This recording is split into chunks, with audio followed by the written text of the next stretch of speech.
is not a distant being somewhere who's not aware of everything that's happening in your life.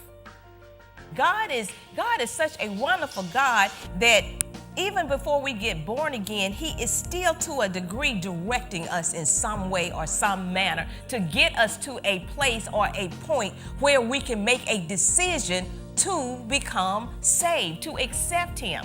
But it's important that we know who he is, know how he thinks, so that when we do it, we don't do it under duress.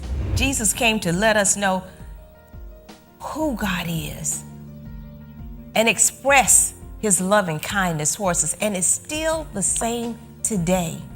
Unfortunately, in some circles, people are still talking about the harshness of God and the punishment of God. But you know, it's wonderful that we're learning so that we can now go out and say, you know what? That's not how God is at all. I know what you may have heard, but let me introduce you to the real God. Let me introduce you to the God who created the heavens and the earth. Let me introduce you to the God who is more than enough. Let me introduce you to a God who is compassionate towards you. Let me introduce you to this loving God. But that's what God did. That's what God signed up for. That's how intent his love is concerning us. That's how intent his grace is concerning us, to the fact he said, you know what? It don't even matter what you're going to do. I've already decided to forgive you for that, so that you can rest and understand I am not after you to hurt you or to harm you, but I want to do good things concerning you. You need to be able to depend on me to do that.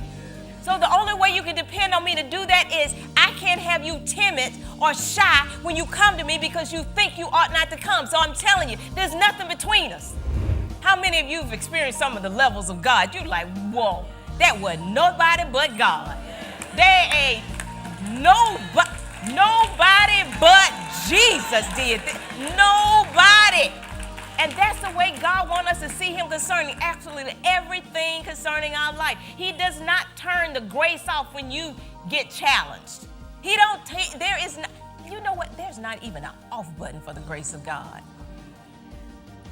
What we don't want to do is we don't want to frustrate the grace of God.